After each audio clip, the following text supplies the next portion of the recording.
Hi friends, ಎಲ್ಲರೂ ಹೇಗಿದ್ದೀರಾ? ನಾನಿವತ್ತು ನಿಮಗೆ ಕೇರಳದ ಸ್ಪೆಷಲ್ ಆಗಿರುವಂತಹ ಒಂದು ಫುಡ್, ಆ್ಯಕ್ಚುಲಿ ಇದು ಅರೇಬಿಯನ್ ಫುಡ್, ಮಂದಿ, ಚಿಕನ್ ಮಂದಿ ಮಾಡುವ ವಿಧಾನವನ್ನು ಮನೆಯಲ್ಲೇ ಯಾವ ಥರ ಈಸಿಯಾಗಿ ಮಾಡ್ಕೊಳ್ಬೋದು ಅಂತ ನಾನು ಹೇಳಿಕೊಡ್ತೇನೆ.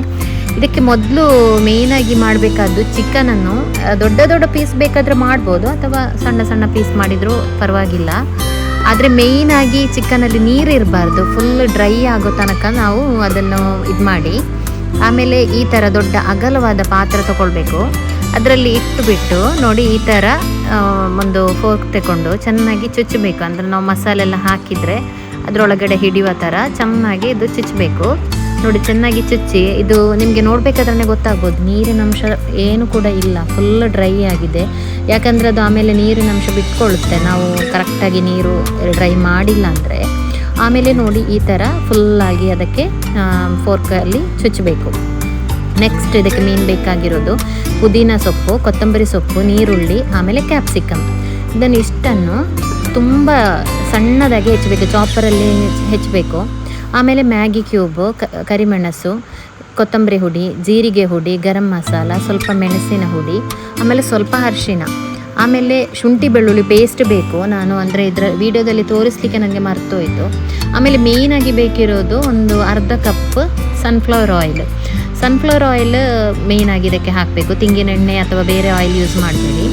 ಆಮೇಲೆ ಮ್ಯಾಗಿ ಕ್ಯೂಬ್ ನೋಡಿ, ಈ ಥರ ಚೆನ್ನಾಗಿ ಅದನ್ನು ಇದು ಮಾಡಬೇಕು.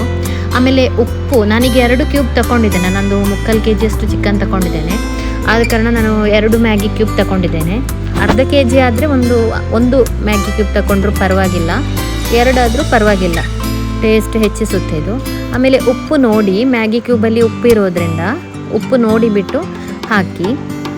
ಆಮೇಲೆ ನಾನಿಲ್ಲಿ ಬಳಸಿರೋದು ಮನೆಯಲ್ಲೇ ಮಾಡಿದಂತಹ ಗರಂ ಮಸಾಲೆ ಪೌಡರ್. ಅಂದರೆ ನೀವು ಮಂದಿ ಮಸಾಲ ಅಂದರೆ ಆ್ಯಕ್ಚುಲಿ ಏನಂದರೆ ಕೊತ್ತಂಬರಿ ಹುಡಿ, ಜೀರಿಗೆ, ಆಮೇಲೆ ಕರಿಮೆಣಸು, ಸ್ವಲ್ಪ ಇದು ಗರಂ ಮಸಾಲ ಪೌಡರ್, ಚಕ್ಕೆ ಲವಂಗ, ಆ ಥರದ್ದೆಲ್ಲ ಚೆನ್ನಾಗಿ ಹುರಿದು ಮಾಡಿರುವ ಪೌಡರೇ ಮಂದಿ ಮಸಾಲ. ಸೊ ನಾನು ಮನೆಯಲ್ಲಿ ಮಾಡಿರುವ ಗರಂ ಮಸಾಲಕ್ಕೆ ಅದೆಲ್ಲ ಹಾಕಿರೋದ್ರಿಂದ ಅದನ್ನೇ ಯೂಸ್ ಮಾಡಿದ್ದೀನಿ. 2 ಸ್ಪೂನ್ ಅದೇ ಹಾಕಿದ್ದೀನಿ. ಆಮೇಲೆ ಅದು ಹಾಕಿ ಉಪ್ಪು ಹಾಕಿ ಚೆನ್ನಾಗಿ ಇದು ಮಾಡಿ ಇಟ್ಕೊಳ್ಬೇಕು. ಒಂದು 2-3 ಗಂಟೆ ಚೆನ್ನಾಗಿ ಇಟ್ಕೊಳ್ಬೇಕು. ಆಮೇಲೆ ಸ್ವಲ್ಪ ಕ್ಲೀನಿಂಗ್ ಎಲ್ಲ ಇತ್ತು, ಅದೆಲ್ಲ ಮುಗಿಸಿ ಬಂದೆ. ಆಮೇಲೆ ಇದಕ್ಕೆ ಮೇನಾಗಿ ಬೇಕಿರೋದು ಸೆಲ್ಲ ಬಾಸ್ಮತಿ ರೈಸ್ ಅಂಥೇಳಿ ಸಿಗುತ್ತೆ, ಆ ಥರನೇ ಕೇಳಿ ನೋಡಿ. India Gate sella basmati rice, India Gate basmati rice ಕೂಡ ಆಗುತ್ತೆ.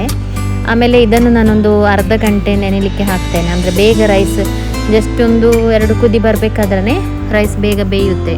ಅದಕ್ಕೋಸ್ಕರ ಒಂದು ಅರ್ಧ ಗಂಟೆ ಚೆನ್ನಾಗಿ ಕ್ಲೀನ್ ಮಾಡಿ ಒಂದು 2-3 ಸಲ ತೊಳಿಬೇಕು. ಯಾಕಂದರೆ ತುಂಬ ಇದಿರುತ್ತೆ ಇದರಲ್ಲಿ, ಅಕ್ಕಿಯಲ್ಲಿ. ಆದ ಕಾರಣ ಒಂದು 4 ಸಲ ಆದರೂ ತೊಳಿರಿ, ಚೆನ್ನಾಗಿ ತೊಳೆದು ಬಿಟ್ಟು ಆಮೇಲೆ ಇದು ಬೇಯಲಿಕ್ಕೆ ಇಡಬೇಕು. ನಾನು ಹೇಳ್ತೀನಿ ಯಾವ ಥರ ಇಡಬೇಕು ಅಂತ. ನೋಡಿ, ಇದು ನಾನಿವಾಗ 2-3 ಸಲ ಚೆನ್ನಾಗಿ ತೊಳೆದಿದ್ದೀನಿ. ಕ್ಲೀನಾಗಿ ತೊಳಿಬೇಕು. ತೊಳೆದು ಬಿಟ್ಟು ನೀರೆಲ್ಲ ಚೆನ್ನಾಗಿ ಇದು ಮಾಡಿ, ಆಮೇಲೆ ಇದೊಂದು 1 ಗಂಟೆ ಇಟ್ಟರೂ ಪರವಾಗಿಲ್ಲ, ಅರ್ಧ ಗಂಟೆ ಮಿನಿಮಮ್ ಇಡಬೇಕು. ನಾನು ಆವಾಗಲೇ ಹೇಳಿದ್ದೆ ಅಲ್ಲ, ಅದಕ್ಕೆ ಶುಂಠಿ ಬೆಳ್ಳುಳ್ಳಿ ಪೇಸ್ಟ್ ಹಾಕಲಿಕ್ಕೆ ನನಗೆ ಮರೆತು ಹೋಗಿತ್ತು ಅಂತೇಳಿ. ಆಮೇಲೆ ಹಾಕಿ ಅದನ್ನು ಚೆನ್ನಾಗಿ ಇದು ಮ್ಯಾರಿನೇಷನ್ ಮಾಡಿ, ಒಂದು ನಿಮಗೆ ಟೈಮ್ ಇದ್ದರೆ ನೈಟೇ ಈ ಥರ ಮಸಾಲೆ ಈ ಥರ ಇದನ್ನೆಲ್ಲ ಮಿಕ್ಸ್ ಮಾಡಿ ಫ್ರಿಜ್ಜಲ್ಲಿ ಇಟ್ಕೊಳ್ಬೋದು. ಮಾರ್ನಿಂಗ್ ತೆಗೆದು ಇದು ಮಾಡಿದರೆ ಆಯಿತು. ಆಮೇಲೆ ಇದೊಂದು 2-3 ಗಂಟೆ ಇಟ್ಟರೆ ತುಂಬಾ ಒಳ್ಳೆಯದು. ಮಿನಿಮಮ್ ಒಂದು ಅರ್ಧ ಗಂಟೆ ಆದರೂ ಇಡಲೇಬೇಕು ಅದಕ್ಕೆ. ಆಮೇಲೆ ಇವಾಗ ನಾನೊಂದು 2-3 ಗಂಟೆ ಇಟ್ಟಿದ್ದೆ. ಆಮೇಲೆ ನೋಡಿ, ದೊಡ್ಡ ಉರಿಯಲ್ಲಿ ಇಡಬೇಕಿದು. ಆಯಿಲ್ ನಾವು ಬೇರೆ ಎಲ್ಲೂ ಬಳಸಲ್ಲ. ಇವಾಗ ಇದಕ್ಕೆ ನಾನು ಒಂದು ಅರ್ಧ ಕಪ್ ಎಣ್ಣೆ ಹಾಕ್ಕೊಂಡಿದ್ದೀನಿ, ಗೋಲ್ಡ್ ವಿನ್ನರ್. ಆ ಆಯಿಲಲ್ಲೇ ಇದನ್ನು ದೊಡ್ಡ ಉರಿಯಲ್ಲಿ ಫ್ರೈ ಮಾಡಬೇಕಿದು, ಚೆನ್ನಾಗಿ ಬೇಯಿಸಬೇಕು. ದೊಡ್ಡ ಉರಿಯಲ್ಲಿ ಒಂದು 10-15 ನಿಮಿಷ ಫ್ರೈ ಮಾಡಬೇಕು. ಆವಾಗನೇ ಇದು ಚಿಕನ್ ಎಲ್ಲ ಚೆನ್ನಾಗಿ ಫ್ರೈ ಆಗುತ್ತೆ. ಆಮೇಲೆ ಒಂದು 15 ನಿಮಿಷ ಕಳೆದ ಮೇಲೆ ಸಣ್ಣ ಉರಿಯಲ್ಲಿ, ಸಣ್ಣದಂದರೆ ಮೀಡಿಯಮ್ ಟು ಲೋ ಫ್ಲೇಮಲ್ಲಿ ಇನ್ನೊಂದು 1/4 ಗಂಟೆ ಚೆನ್ನಾಗಿ ಬೇಯಿಸಬೇಕು. ಆವಾಗ ಅದು ಚಿಕನ್ ಸ್ವಲ್ಪ ಸಾಫ್ಟ್ ಆಗುತ್ತೆ. ಆಮೇಲೆ ಎಣ್ಣೆ ಬಿಡುತ್ತೆ, ಅದರಲ್ಲಿ ಚಿಕನಲ್ಲಿ ಎಣ್ಣೆ ಬಿಡುತ್ತೆ. ನೋಡಿ, ಇಲ್ಲಿ ನಾನು ಅನ್ನಕ್ಕೆ ಇಟ್ಟಿದ್ದೇನೆ. ಫುಲ್ ನೀರು ಸ್ವಲ್ಪ ಜಾಸ್ತಿನೇ ತಗೊಳ್ಳಿ. ಆಮೇಲೆ ಇದಕ್ಕೆ ಏಲಕ್ಕಿ ಮತ್ತು ಲವಂಗ, ಆಮೇಲೆ ಬೇ ಲೀಫ್, ಆಮೇಲೆ ಸ್ವಲ್ಪ ಕೊತ್ತಂಬರಿ, ಸ್ವಲ್ಪ ಕಾಳುಮೆಣಸು ಅಷ್ಟು ಹಾಕಿ, ಉಪ್ಪು ಸ್ವಲ್ಪ ಜಾಸ್ತಿನೇ. ನಾವು ಇವಾಗ ಉಪ್ಪು ಲೆಕ್ಕಕ್ಕಿಂತ ಸ್ವಲ್ಪ ಜಾಸ್ತಿ ಹಾಕಬೇಕು. ಯಾಕಂದರೆ ಅದು ಈ ನೀರೆಲ್ಲ ಬಸಿದು ನಾವು ತೆಗೆಯೋದ್ರಿಂದ ಅನ್ನ ಚಪ್ಪೆ ಆಗುತ್ತೆ, ಚಪ್ಪೆ ಆದರೆ ಮಂದಿ ಟೇಸ್ಟ್ ಆಗೋಲ್ಲ. ಅದಕ್ಕೋಸ್ಕರ ನಾವೀಗ ಒಂದು ಅರ್ಧ ಸ್ಪೂನ್ ಉಪ್ಪು ಹಾಕೋದಿದ್ರೆ 1 ಸ್ಪೂನ್ ಹಾಕಬೇಕು, ಆ ಥರ ನಾನು ಹೇಳಿರೋದು. ನೋಡಿ ಇದು ಚೆನ್ನಾಗಿ ಬೇಯಬೇಕು. ಚೆನ್ನಾಗಿ ಬೆಂದ ಮೇಲೆ ಅದರಲ್ಲಿ ಎಣ್ಣೆ ಬೀರುತ್ತೆ ಚಿಕನಲ್ಲಿ. ಇವಾಗ ನಾನು ಅಕ್ಕಿಗೆ ನೀರಿಟ್ಟಿದ್ದೆ ಅಲ್ಲ ಅನ್ನಕ್ಕೆ, ಅದು ಚೆನ್ನಾಗಿ ಕುದಿದಿದೆ. ಅದು ಕುದಿದ ಮೇಲೆ ಚೆನ್ನಾಗಿ ಅದು ಅಕ್ಕಿ ಹಾಕಿ ಚೆನ್ನಾಗಿ ಬೇಯಿಸ್ಕೊಳ್ಬೇಕು. ನೋಡಿ ಇವಾಗ ಅನ್ನ ಬೆಂದಿದೆ. ಬೆಂದ ಮೇಲೆ ಚಿಕನಲ್ಲಿ ನಾನು ಹೇಳಿದ್ದೆ ಅಲ್ವಾ, ಚಿಕನ್ ಒಂದು 10 ನಿಮಿಷ ಲೋ ಫ್ಲೇಮಲ್ಲಿ ಇಡಬೇಕು. ಅವಾಗ ಇದು ಎಣ್ಣೆ ಬಿಡುತ್ತೆ ಚಿಕನಲ್ಲಿ, ಅದರಲ್ಲೇ ಎಣ್ಣೆ ಬಿಡುತ್ತೆ. ಆ ಎಣ್ಣೆಯನ್ನು ನಾವೊಂದು ಕಪ್ಪಲ್ಲಿ ತೆಗೆದಿಡಬೇಕು ಸ್ವಲ್ಪ. ಆ್ಯಕ್ಚುಲಿ ನಾವು ಅರ್ಧ ಗ್ಲಾಸ್ ಎಣ್ಣೆ ಹಾಕಿರುತ್ತೇವಲ್ಲ, ಸ್ವಲ್ಪ ಅದರಿಂದ ಒಂದು ಸ್ವಲ್ಪ ಎಣ್ಣೆ ತೆಗೆದಿಟ್ಕೊಳ್ಬೇಕು. ಒಂದು ಸ್ವಲ್ಪ ಸಾಕು, ಯಾಕಂದರೆ ಆ ಎಣ್ಣೆಯನ್ನೇ ಮೇಲೆ ಹಾಕಲಿಕ್ಕೆ ಫ್ಲೇವರ್ಗೆ.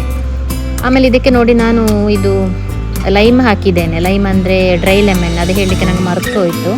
ಡ್ರೈ ಲೆಮನ್ ಮೇಯ್ನಾಗಿ ಹಾಕಬೇಕು ರೈಸಿಗೆ, ಯಾಕಂದರೆ ಅದು ಉದ್ರಾಗಿ ಬರುತ್ತೆ. ಮತ್ತು ಈ ರೈಸಿಗೆ ನಾನು ಎಲ್ಲೂ ಎಣ್ಣೆ ಯೂಸ್ ಮಾಡಲಿಲ್ಲ. ಅದು ಕಾಲು ಗ್ಲಾಸ್ ಎಣ್ಣೆ ಬೇಕಾದರೆ ನಿಮಗೆ ಸ್ವಲ್ಪ 1/4 ಗ್ಲಾಸ್ ಕೂಡ ಹಾಕ್ಕೊಳ್ಬೋದು. ನೋಡಿ ನಾನಿವಾಗ ಹೇಳಿದ್ದಲ್ವಾ, ಚಿಕನಲ್ಲಿ ಬೆಂದ ಮೇಲೆ ಚಿಕನಲ್ಲಿ ಆಯಿಲ್ ಬಿಡುತ್ತಲ್ಲ, ಆ ಆಯಿಲನ್ನು ಇಲ್ಲಿ ಮೇಲೆ ನಾನು ಹಾಕಿರೋದು. ಆಮೇಲೆ ಒಂದು 5-6 ಹಸಿಮೆಣಸು ಇಟ್ಕೊಳ್ಳಿ. ಆಮೇಲೆ ನೋಡಿ ಈ ಥರ ಕೆಂಡ ಮಾಡಿಬಿಟ್ಟು ಅದಕ್ಕೆ ಸ್ವಲ್ಪ ಗೋಲ್ಡ್ ವಿನ್ನರ್ ಆಯಿಲೇ ನಾನು ಯೂಸ್ ಮಾಡಿದ್ದೀನಿ. ಅದೇ ಹಾಕಿ, ತುಪ್ಪ ಇದ್ದರೂ ಅದನ್ನು ಹಾಕ್ಕೊಳ್ಬೋದು. ಅದು ಹಾಕಿ ನಾವೊಂದು ಅರ್ಧ ಗಂಟೆ ಲೋ ಫ್ಲೇಮಲ್ಲಿ ದಮ್ಮಲ್ಲಿ ಇಡಬೇಕು ಚೆನ್ನಾಗಿ. ರೈಸ್ ಒಂದು 90% ಬೇಯುವಾಗ ನಾನು ತೆಗೆದು ಇದಕ್ಕೆ ಹಾಕಿದ್ದೇನೆ. ಆಮೇಲೆ ಅರ್ಧ ಗಂಟೆ ಇದು ದಮ್ಮಲ್ಲಿ ಇಡಬೇಕು. ದಮ್ಮಲ್ಲಿಟ್ಟರೆ ಸೂಪರಾಗಿರುವಂತಹ ಘಮ ಮಂದಿ ರೆಡಿಯಾಗಿದೆ. ನೋಡಿ ಚಿಕನೆಲ್ಲ ಯಾವ ಥರ ಇದಾಗಿದೆ ನೋಡಿ. ಆಮೇಲೆ ರೈಸ್ ಉದ್ರಾಗಿದೆ, ಹೆಚ್ಚು ಬೇಯಲೂ ಇಲ್ಲ, ಇದು ಆಗಲಿಲ್ಲ, ಅಂಟೂ ಇಲ್ಲ ರೈಸ್. ನೋಡಿ ತುಂಬಾ ಟೇಸ್ಟಿ ಆಗಿದೆ. ನೀವು ಕೂಡ ಮನೆಯಲ್ಲಿ ಒಮ್ಮೆ ಟ್ರೈ ಮಾಡಿ. ಹೆಚ್ಚಿನವರು ಮಂದಿ ತಿನ್ನೋದವರು ಕೂಡ ಇನ್ನೂ ಸಹ ಇದ್ದಾರೆ. ನನ್ನ ಫ್ರೆಂಡ್ಸೇ ಕೆಲವರು ಮೊದಲು ನಾವು ಇಂಟ್ರೊಡ್ಯೂಸ್ ಮಾಡಿದವರು ಕೂಡ ಇದ್ದೇವೆ. ಸೊ ಅದಕ್ಕಾಗಿ ನೀವು ಮನೆಯಲ್ಲಿ ಒಮ್ಮೆ ಮಾಡಿ, ಆಮೇಲೆ ಫೋಟೋ ಕಳಿಸಿ ನನಗೆ ಯಾವ ಥರ ಆಗಿದೆ ಅಂತೇಳಿ.